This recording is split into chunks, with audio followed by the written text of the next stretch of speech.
بسم الله الرحمن الرحيم.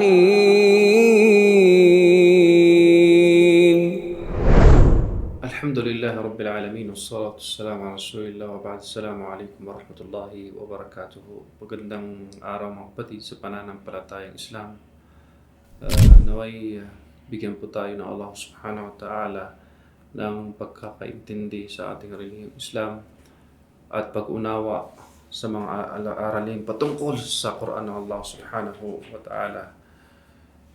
Ating pong ipagpatuloy mga kapatid sa pananampalatayang Islam ang pagmumuni-muni o pag-aaral sa aklat na Jan al-Qalb al-Hayy fi Maqasid as-Surah. At dito tayo tumigil sa surat Ali Imran at naway makakuha tayo at makakapulot dito ng mga aral. Kaya sabi na nagsulat ng aklat na to, sa kanya ang gabay ng Allah subhanahu wa ta'ala. من التحقق بالفرقة الأولى وهي الفرقة المؤمنة لا بد لهم من معلم هاد يتبعه. Nararapat daw sa nabanggit sa Suratul Baqarah patungkol sa unang grupo, ito yung mga tao may pananampalataya, وهي الفرقة المؤمنة. Nararapat sa kanila na mayroon silang mga guro na gagabay sa kanila. يوضح له الطريق na ihahayag sa kanila yung daan. لذا اختار الله تبارك وتعالى لها أفضل معلم. At dahil doon, pumili ang Allah subhanahu wa ta'ala sa kanila ng pinakamagandang guro. Ito ang ating mahal na propeta o pa sa kanyang kapayapaan. كيف ذلك? Paano daw sabi ng Sheikh sa kanyang aklat? إن الله تبارك وتعالى ذو الحياة الكاملة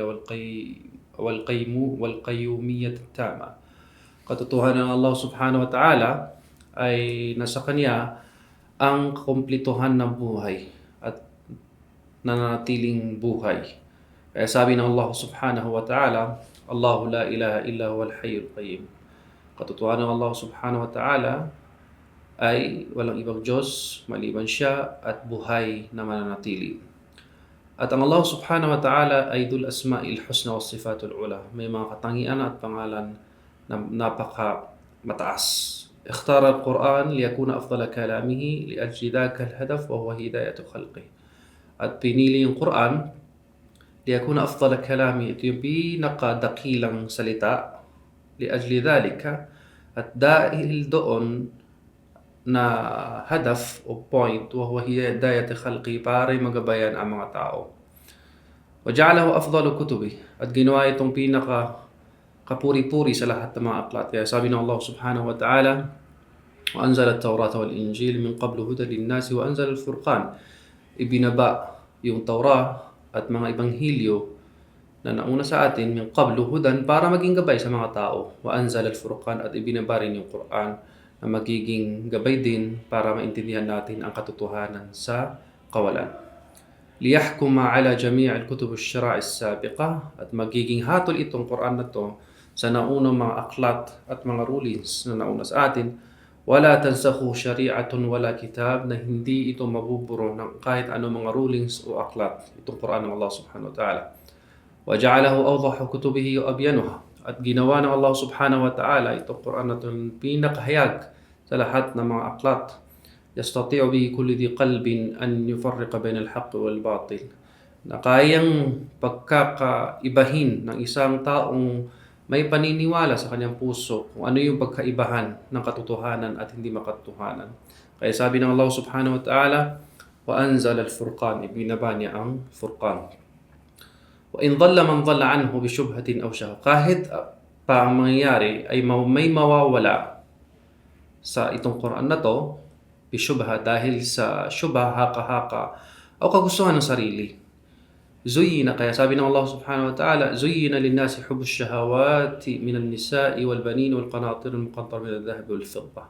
So naging kagandahan sa mga tao yung kagustuhan nila sa mga babae at mga anak o kanilang mga anak sa sakupan, wal qanatir al-muqantara, at yung mga qanatir al-muqantara, ito yung mga ginto at pilak.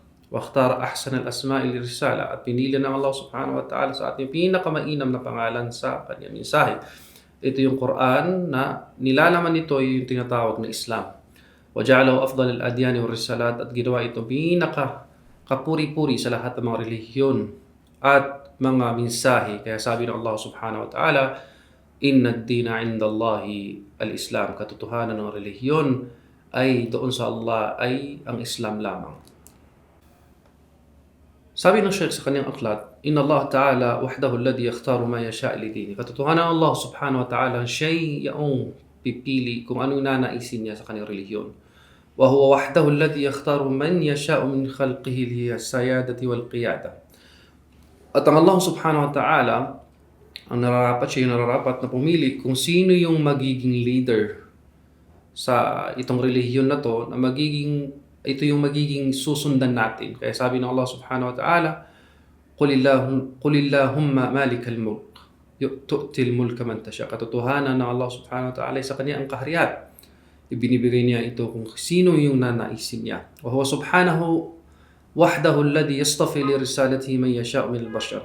At siya, nadalisay na Allah subhanahu wa ta'ala ang pipili kung sino yung ipaparating niya sa kanya ang mensahe sa kanyang mga linikha na mga tao. Halintulad sabi ng Allah subhanahu wa ta'ala, Istafa Adama wa Nuhan wa ala Ibrahim wa ala Imran ala al-alamin. Kaya pinili ng Allah subhanahu wa ta'ala si Adan at si Noah at si Propeta Abraham at ang pamilya ni Imran ala al-alamin sa lahat ng mga linikha ng Allah subhanahu wa ta'ala. Wa wahdahu alladhi yakhtaruhu limahamma. Kaya ang Allah subhanahu wa ta'ala siya yung pipili kung ano yung nararapat sa kanila na ipagawa. Mimman la tatawaqqa'u al-qulub wa kharijan an tasawwur. Na ito hindi natin inaasahan ng ating mga puso. Wa kharijan an tasawwuriha kama ikhtara Maryam alayhis salam, at nakalabas ito sa ating pag-iisip na hindi natin inaasahan na halintulad ni Maria sa kanyang kapayapaan, litakuna mauludatan li imrati Imran, nalalabas siya sa asawa ni Imran badala min ad-dhakr al-marju, kaysa sa lalaki na pinapangarap. Fakhtaraha li mahamatin azima. Pinili siya ng Allah subhanahu wa ta'ala si Maria para sa malaking gawain. Fafuji'at biha ummuha, at nagulat dito ang kanyang nanay. Kaya sabi ng Allah subhanahu wa ta'ala, Rabbi inni wada'tuha untha. O Panginoon ko, ay ang aking pinanganak ay babae. Wallahu a'lamu bima wada'at.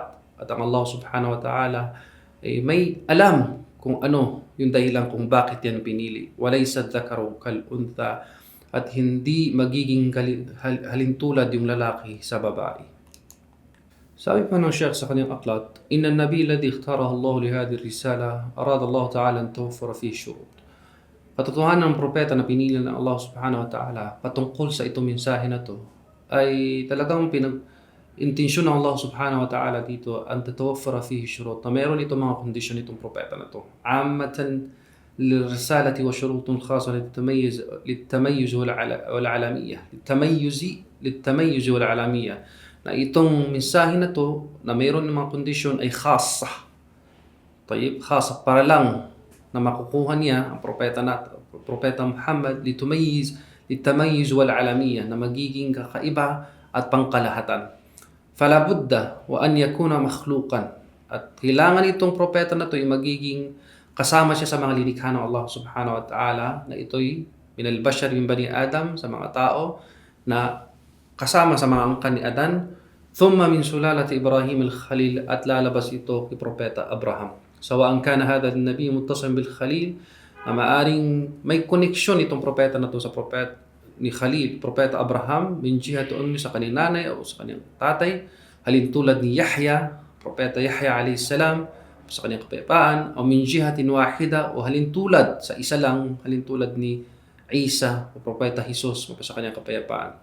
Wa yastahilu an yakuna ahadu minhuma ilahan, at imposible na magiging Panginoon ang bawat isa sa kanila. Kaya sabi ng Allah subhanahu wa ta'ala, Inna mathala Isa inda Allahi kamathali Adama khalaqahu min turab. Katotohanan na halimbawa ni Jesus doon sa Allah subhanahu wa ta'ala ay kahalintulad ni Adan, na linikha ng Allah subhanahu wa ta'ala sa lupa.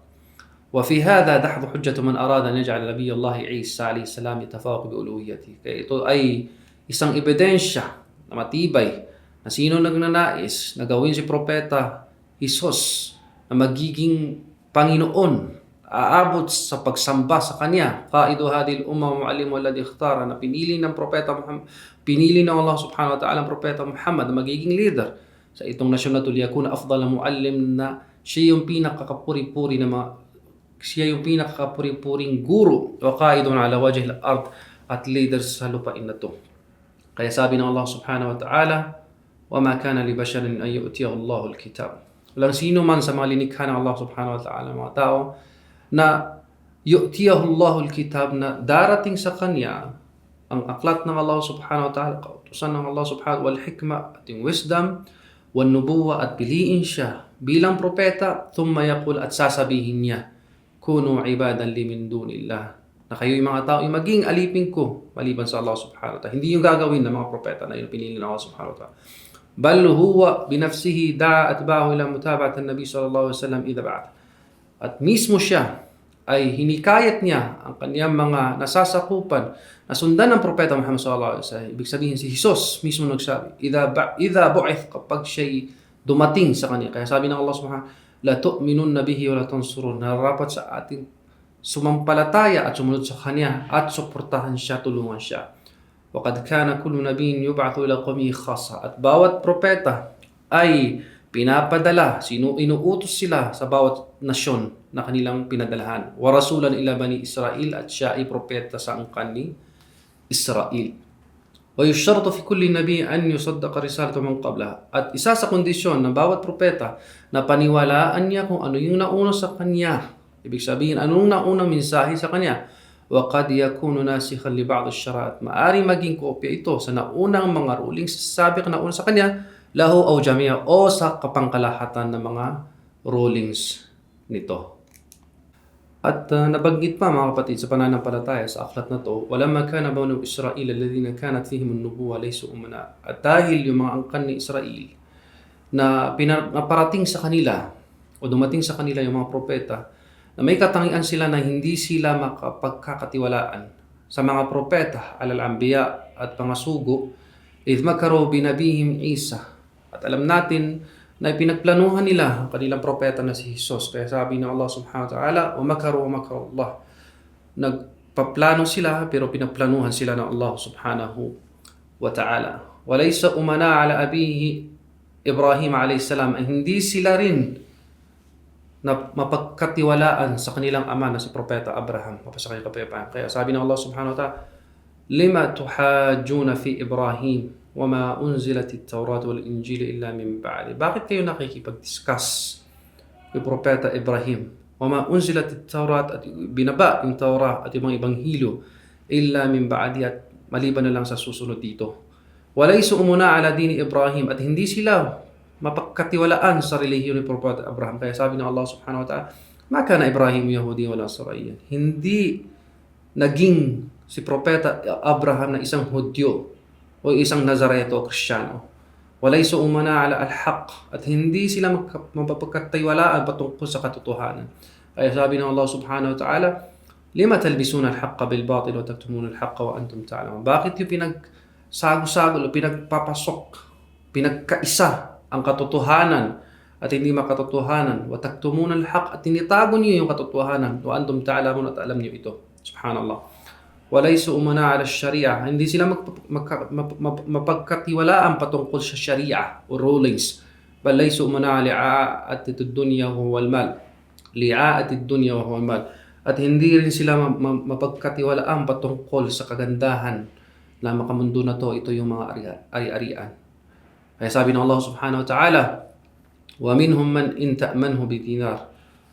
Kasama sa mga tao na to, na kapag pinagkatiwalaan mo sila patungkol sa dinar, isang perasong pera, isang pera lang, la yu'addihi ilayk, hindi nila ito ibibigay, ipapatunay sa iyo, illa ma dumta alayhi qa'ima, maliban na lang kung mananatili ka sa kanila. Bal yashtaruna bi ahdillahi wa aymanihim al-kadibah. Ang ginagawa nila ay binibili nila yung mga pangako nila sa Allah subhanahu wa ta'ala at makasinungaling na mga gawain.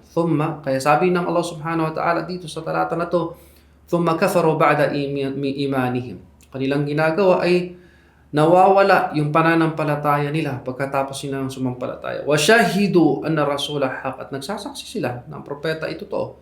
Wa ja'athumul bayinat, at dumating sa kanila yung katotohanan. Lida, dahil doon, sabi ng Shaykh, hajaballahu anhu haula an-nubuwata wal khairiyah.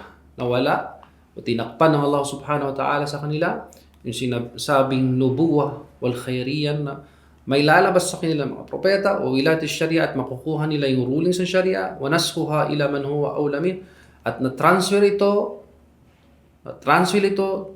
sa mas karapat dapat pa sa kanila. Idan nasku jaizun fi syara'is sabiqa, kaya pwede yung pag-transfer sa mga naunang mga rules, kama nusikha Israel, kama nasakha Israel alayhi salam ba'du syari'ati man qablahu, halintulad din ng pagkopya o pag-transfer ng mga rulings sa angkan ni Israel na nauna sa kanya bitahrim ba'd ma kana buwahan, na naging haram o pinagbabawal yung mga pwede sa nauna sa kanila. Kaya sabi ng Allah subhanahu wa ta'ala, kullu ta'am kana hillan li bani Israel. Lahat ng mga pagkain ay halal kay angkan ni Israel, maliban na lang kung ano yung pinagbawal ni Israel sa kanyang sarili. Kaya dahil dito mga kapatid sa pananampalataya, sabi ng Shaykh sa kanyang aklat, lida nasakha Allahu syari'ata bani Israel ala yadi afdali rasul. Kaya dahil sa kanilang mga gawain, namansukh, nawala yung mga rulings ng angkan ni Israel na naitransfer, na ibahagi sa pinakakapuri-puring propeta, ito si Propeta Muhammad, na anak ni Abdullah sa kanyang kapayapaan. Fahuwa an-nabiyyu alladhi jama'a a'la sifat an-nubuwah. Ito yung propeta na nakuha niya yung pinakamataas na mga katangian ng mga propeta. Umumayizat risala, at yung mga katangian ng pagiging minsahero. Aulahum bil khalil, at karapat dapat sa pagiging khalil o malapitin sa Allah subhanahu wa ta'ala. Wa atba'ahum lah, at karapat dapat tasundan. Wa ajma'ahum lil khairiyat, at nasa kanya yung kabutihan lahat. Kaya sabi ng Allah subhanahu wa ta'ala, inna awlan nasi bi Ibrahim lilladhina tabawa hadha an-nabi. Katotohanan na karapat dapat na malapit sa mga tao kay Ibrahim, lilladhina tabauna, yaong sumunod sa kanila, ito yung propeta na si Propeta Muhammad. Bal faqa jami'ul anbiya, hindi lang doon mga kapatid sa pananampalatayang Islam, kundi naunahan niya pa lahat ng mga propeta bi an ba'atha lin-nasi 'amma, na pinadala siya ang kanyang mensahe ay para sa pangkalahatang mga tao, hindi lang sa mga partikular lang. Lida akhadha Allah mithaqa kullu nabiyyin an law ba'atha an-nabi Muhammad ibn Abdullah fi zamanihi fa alayhi an yattabi'. Kaya kinuha sa bawat propeta yung mithaq o agreement, law ba'atha, kapag naparating sa kanila ang propeta Muhammad sallallahu alaihi wasallam sa kanilang panahon, fa alayhi an yattabi', narapat sa kanila sundan nilang propeta Muhammad sallallahu alaihi wasallam. ويجعل الرسالة المحمدية ناسخة لشريعتها. Magiging yung risala o mensahe ng propeta Muhammad sallallahu alaihi wasallam ay nasikh. Ibig sabihin, nasikh ay susunod doon sa rulings ng propeta Muhammad sallallahu alaihi wasallam na pinarating niya. ويوصي قومه بذلك, at ito yung nararapat na maging advice nila sa kanilang sinasasakupan. Kaya sabi ng Allah subhanahu wa ta'ala, وَإِذْ أَخَذَ اللَّهُ مِيثَاقَ النَّبِيِّينَ. Sa panahon na yung kinuha ng Allah subhanahu wa ta'ala ng agreement ng mga propeta, لَمَّا أَتَيْتُكُم مِّن كِتَابٍ, pinarating, ibinigay sa kanila yung mga aklat at yung wisdom wa hikmah. ثُمَّ جَاءَكُمْ رَسُولٌ, at dumating sa inyo yung propeta, مُصَدِّقٌ لِمَا مَعَكُمْ, na nagiging makatotohanan o pinapatotoo niya kung ano yung nasa inyo. Ito, minun nabihi wala tansurun, na rapat na sundan natin, sumampalataya tayo sa kanya at tulungan natin itong propeta nito. Kaya sabi ng Shaykh, laqad dhaharat fi kull al-ayat al-bayyinat, nahayag sa kanya lahat ng mga palatandaan na napakahayag, allati tashhadu bin nubuwwatihi, na magiging saksi ito na pagiging propeta niya. Kaya sabi ng Allah subhanahu wa ta'ala, wa shahidu anna ar-rasula haqqun wa ja'ahumul bayyinat, nagsaksi sila na ang propeta Muhammad sallallahu alaihi wasallam ay totoo, wa ja'athumul bayyinat, dumating sa kanila yung kapahayagan. Wa ba'atha fil mawdi' al-amin al-mubarak alladhi jama'at fihi al-barakah wazdahamat. Ito yung Makkah. Kaya nababu'uth siya, pinili siya sa lugar mapayapa, at ito yung lugar na nalikom na ito yung barakah, pagpapala, wazdahmat. Talagang napuno dito yung sinasabing pagpapala sa lugar na sinasabing Bakka o Makkah. wa mawdi'a awwali baytin, at yung pinakaunang bahay, wudi'a linnas, na ibinigay sa mga tao, na dito isasagawa yung pagsasamba sa Allah subhanahu wa ta'ala at isasabuhay yung sinasabing tauhid na ginawa ni Propeta Abraham, initayo ni Propeta Abraham mapasa kanyang kapayapaan. Kaya sabi ng Allah subhanahu wa ta'ala, fihi ayatun bayinatun maqam. Dito sa lugar na to ay mga palatandaan na napakahayag, maqamu Ibrahim, kung dito yung lugar na pinatayo ni Propeta Abraham, kanyang lugar. Fatamma at-tashrif wal-ikhtiyar, na kompleto dito yung kapurian at pagpapili sa propeta na to, lahu wa likulli man tabi'ahu, at lahat ng susunod sa kanya, la siyama man asarahu, lalo't lalo na kung sino yung nakasama ng propeta Muhammad sallallahu alaihi wasallam na sumampalataya sa kanya, mu'minan bihi wa fikum rusuluhu, at wa fikum rasuluhu, at kasama-sama niyo ang propetang ito. Kaya mga kapatid sa pananampalatayang Islam, naway makakapulot po tayo ng aral sa itong mga aralin na to, mga maikling katuruan patungkol sa Surah Ali Imran. Inshallah bukas ating pagpatuloy ang pangalawang bahagi nito. Wassalamu alaikum warahmatullahi wabarakatuh.